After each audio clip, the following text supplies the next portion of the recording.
If you've been anywhere near your social media this weekend, checking it on your phone, you may have seen a video that shows a group of high school students in what appears to be a standoff with a Native American man on the National Mall in Washington, D.C. The problem is the story, as originally reported, is incomplete.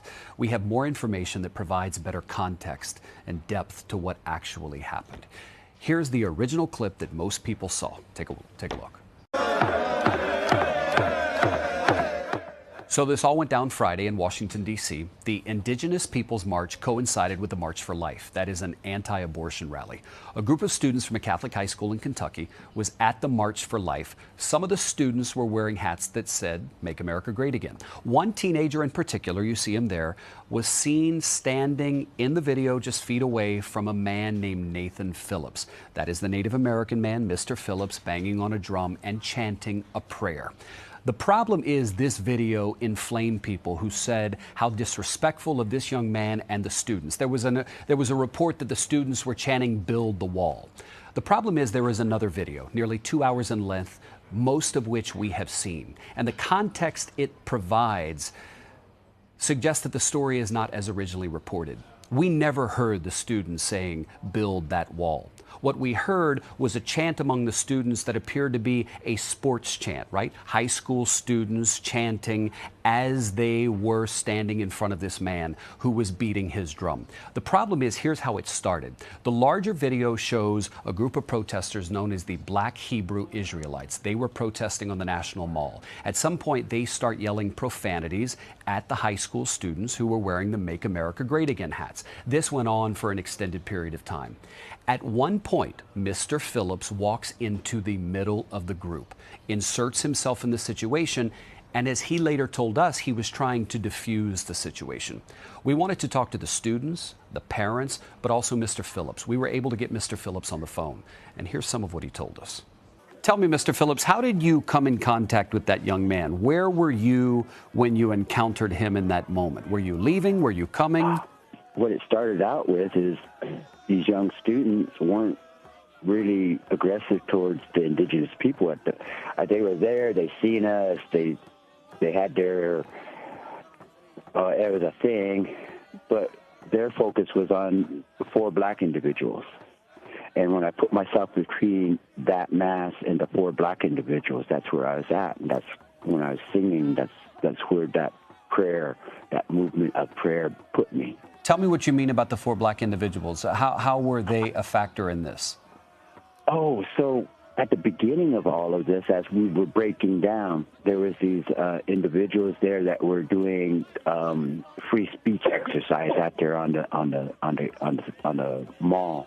And what were they saying? They were quoting Bible verses. They were saying things like what really got the first incident I witnessed was the one individual said, "Jesus is not white, he's black like me." And one of the young kids that was standing there looking there with the red hat on, he looked really offended. But he took offense. They went away, came back with twice the number, maybe 12, 15 people, and they taunted back and forth between these black Israelites and the mega hat wearers. So, and Mr. Phillips, yeah, I want to make sure I'm understanding you correctly. There were the individuals who were black, who were making statements about Jesus not being white, and then there were the demonstrators who were white, and they're the ones who were sort of getting into it, and you stepped in the middle. Is that correct? Yeah, they're called the Lost Tribe of Israel. Okay. When this was happening, it took a while from the first incident to the point where there was over 100, maybe 200 of these Life Matter marchers. So they're there, and that's when things started getting really ugly. Did you say anything to him? No, I was singing, I was praying. I stayed in prayer. Did he ever say anything to you? No, he didn't say nothing. He just stood in front of me, and when the others were moving aside and letting me go, he decided that he wasn't going to do that.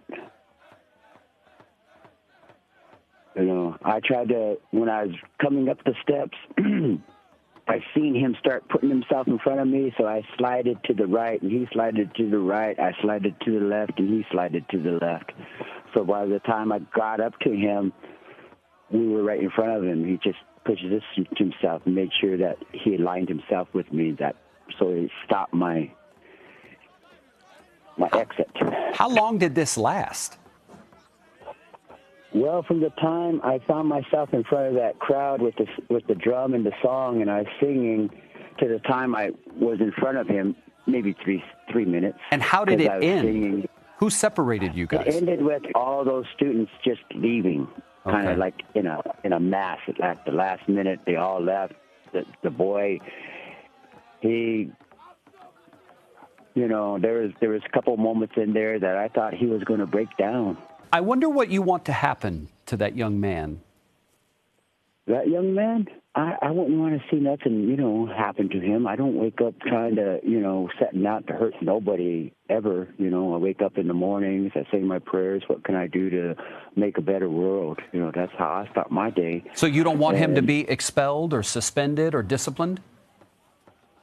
That's, you know, I think the one who should be punished are the supervisors of those schools, the ones who brought them to Washington, D.C. to allow those youth to behave that way.